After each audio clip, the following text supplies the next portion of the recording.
नेमका काय प्रकार घडलेला आहे? आपण आज पोलीस अधीक्षक कार्यालय धाराशिव येथे आलात, नेमका कोणत्या कारणामुळे आलेला आहात?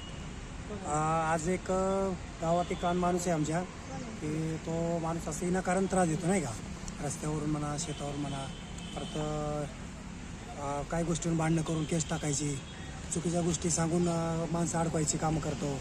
परत रस्त्यावरून भांडणं करून परत एक गावामध्ये भांडणं झाली होती, तर त्यांनी एक सांगितलं की बाबा आमच्या घरात घुसून मारलं म्हणून, पण हे चुकीचं आहे. कोणत्या गावातला प्रकार आहे? सारोळा वाशीमधला प्रकार आहे हा. बरं. तर वाशीमधून सारोळा वाशीमधला प्रकार आहे. त्यांनी सांगितलं की बाबा की आमच्या घरात घुसून मारलं, पण त्याच्या घरात घुसून नाही मारलेलं. आम्ही अशी साक्ष दिलेली स्वतः पोलीस स्टेशनला, तरी त्याचं आज उपोषण पकडले त्यांनी की बाबा बाकीच्यांना अटक करावं म्हणून, परंतु त्या माणसं नसताना पण त्यांना अटक करण्याची त्याची माग आहे. हे चुकीचं आहे म्हणून हेच मला सांगायचं. ठीक आहे, त्यांचे तुम्ही कोण आहात? त्यांचं कोण नाहीत आम्ही, म्हणजे गावकरी आहात? हा, गावकरी आहात. मग तुम्ही हे प्रकार पाहिलेला आहे का पूर्ण? काय घडलं पाहिलेलं आहे? आहे. मग याच्यामध्ये तथ्य आहे का? नाही. ठीक आहे, म्हणजे जे खोटं आहे. जे आरोप करतायत ते खोटे आहेत? सगळे खोटे आहेत. बरं, मग तुमची मागणी काय आहे नेमकी? आमची मागणी आहे की बाबा जे गुन्हेगार आहेत त्यांना शिक्षा व्हावी हे आमचे मान्य आहे, परंतु ते ज्यांनी नाव नाही त्यांना विनाकारण त्रास कशामुळे, हे आमचं म्हणणं आहे. ठीक आहे, नेमका काय प्रकार आहे? कशासाठी आपण इथं पोलीस अधीक्षक कार्यालयामध्ये आलात? माझं म्हणणं असं आहे की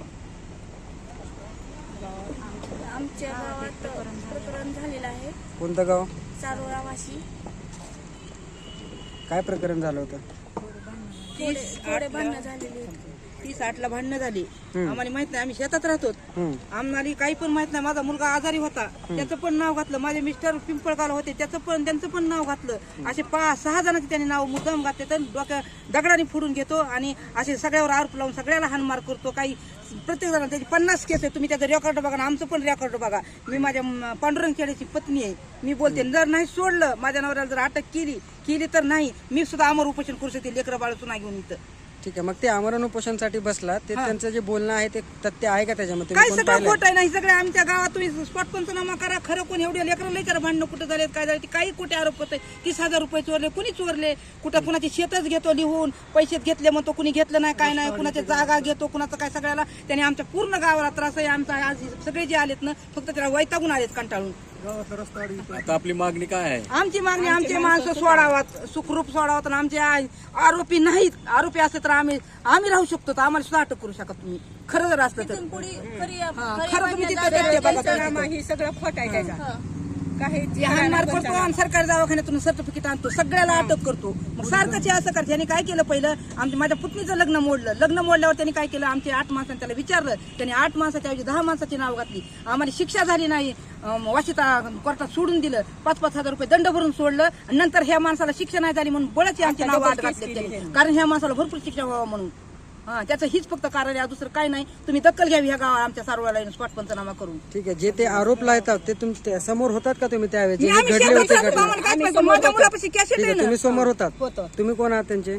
माझे धीर इथं बरं, ठीक आहे, तुम्ही पाहिलं होतं काय झालंय ते? तिथंच आम्ही सोडवायला होतो. मग जे आरोप करतायत ते बरोबर आहे का? ते नाही बरोबर, उपोषणसाठी चुकीचं. आमचे धीर तर शेतात होते आणि त्यांचे नाव घातले त्यांनी.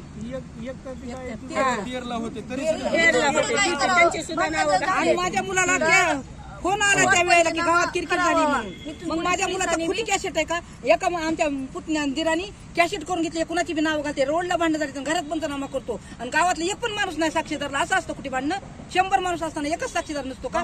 भांडण रस्त्याला घरात साक्षीदार. आणि ही बसतो पंच ह्याला बसा उपोषणला. आम्हाला बसता येत नाही का? आम्ही आज लेकरं बाळ सगळे सोडून बसतो. काय करतो? आमची माणसं बेपत्ता येतं, आम्ही तरी घरी जाऊन काय खायचं? बसतो आम्ही कलेक्टर ऑफिस पुढे, जे असेल ते ठीक आहे, असेल. मग आता तुमची मागणी काय आहे? आमच्या माणूस सोडावा तर इथून पुढे त्यांनी गावाला कुणाला त्रास न द्यावा. बाद झाली. इथून पुढे झाला तर सगळी चौकशी करूनच स्पॉट पंचनामा पूर्ण व्हावा. आणि आता पण वर्षाची आहे तीच पूर्ण करायची. तीच मागणी आम्हाला त्या माणसापासून धोका आहे. गावात येऊन करायची चौकशी. कोणत्या गावात प्रकार घडलाय? सारोळा वाशी. मी काय? शेतात नाही यायला, आमचं दूर शेत असल्यामुळे मला यायला उशीर झाला. तर गावात भांडणं चालू होते. आम्हाला काही माहित नाही भांडणं कुणाची कोण. पण तिथं आमचं नाव नाचेडे तर दार काढित होतो शेतात, तरी पण त्यांचं नाव त्यांनी विनाकारण घातलं. असं विनाकारण माझी मागणी की नवनाचेडे ही नसताना सुद्धा त्यांचं नाव घातलं. पण बाकी कुणाचे भांडणं झाले ती मला माहित नाही. शेतात आले तर भांडणं होते घरात. बोला. वाशी शशिकांत गोकुळ चेडे. आणि ही जी भांडणं झाल्यात, भांडणाला नसताना बी त्या लोकांची नावं घातल्यात. जी भांडणं कुणाची झाल्यात एक दोघांची, त्यांना त्याच्यावर अटक व्हावा काय व्हावा ह्या मताचा मी आहे. पण विनाकारण हे पुढचा अख्ख्या वर्षाचा डाव काढून ही विनाकारण केसने सोडतो. आणि ह्या माणसाची सगळी रेकॉर्ड बघा आणि खरं आहे ते तपासून ह्याचा योग्य ते निर्णय हे अधिकारी, पोलीस अधिकारी असतील, कलेक्टर साहेब असतील, हे सगळ्यांनी ह्याची दखल घेऊन खरं काय हे सत्य बाहेर काढावा ह्या मताचा मी आहे.